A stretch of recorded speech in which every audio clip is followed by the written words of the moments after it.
Hi there. We've reached the end of lesson 1. So in this lesson, we're actually going to talk a bit about things outside of just the technical details that we've been talking about that could impact your ISE deployment, namely people and processes.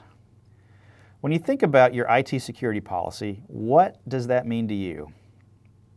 One example is that it identifies rules and procedures for people using company assets to gain access to the company resources. It's really important that you know what your security policy is before you start designing your ISE deployment. You would be surprised at how many people deploy ISE and don't have any clue what their IT organization's security policy is. ISE can't write your policy for you.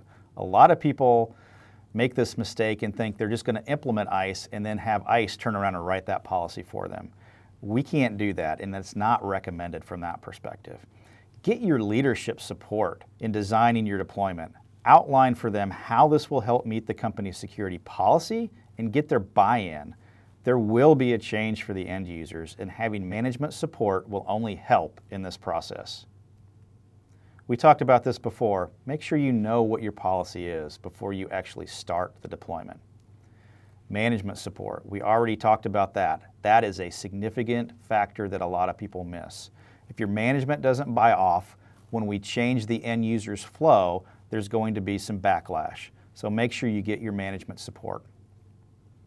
And then understand the support structure. Which IT departments will need to be part of the deployment in their roles?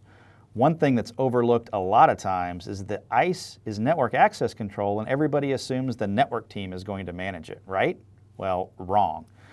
ISE really involves a lot of disciplines, from desktop to certificate to network to security to help desk.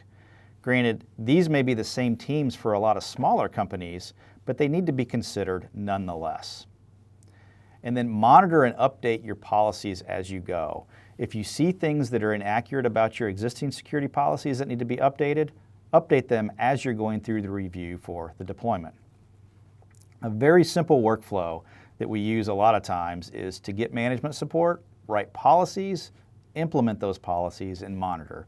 So that takes the things that we just talked about and puts them in manageable boxes that can be tracked and measured from that point of view.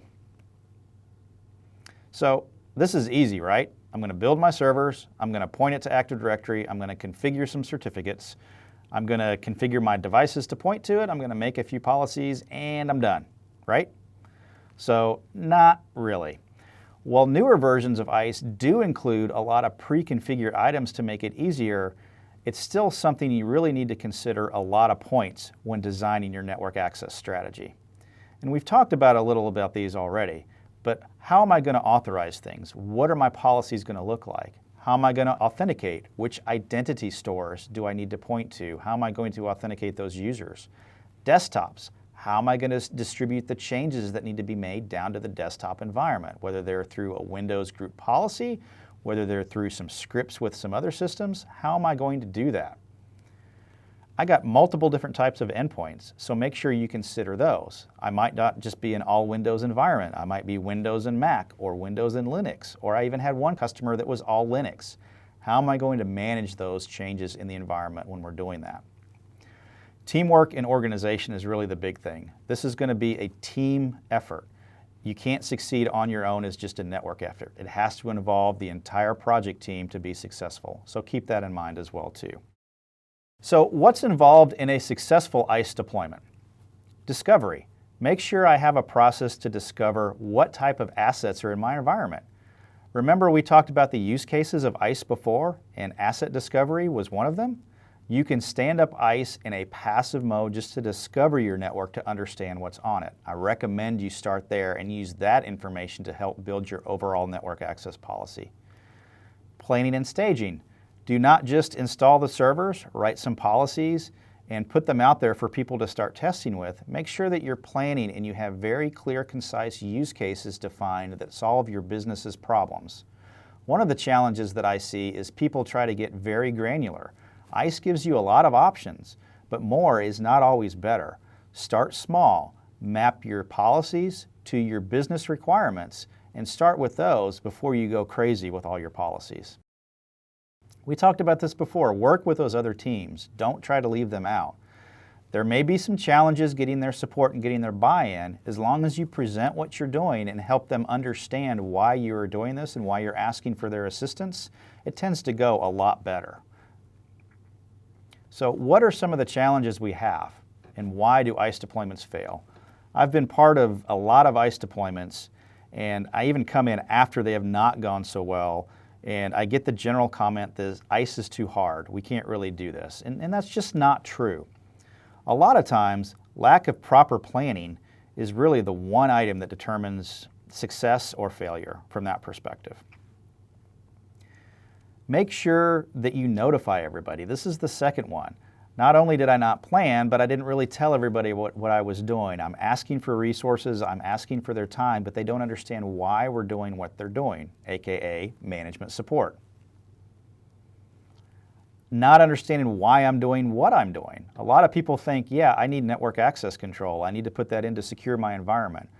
But have you mapped that back to what your actual business requirements are and what your security policy says?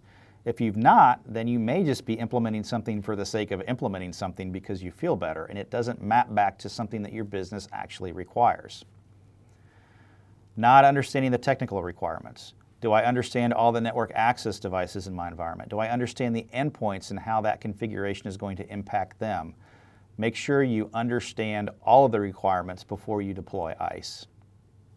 Poor understanding of the solution, its capabilities, and limitations. Well, hey, this one should be pretty straightforward because we've just gone through the use cases that ISE can solve and how it can help you. So hopefully you've got a good understanding of what it can do for you at a high level. So hopefully we've knocked that one out for you. So that leads us to the end of Lesson 1.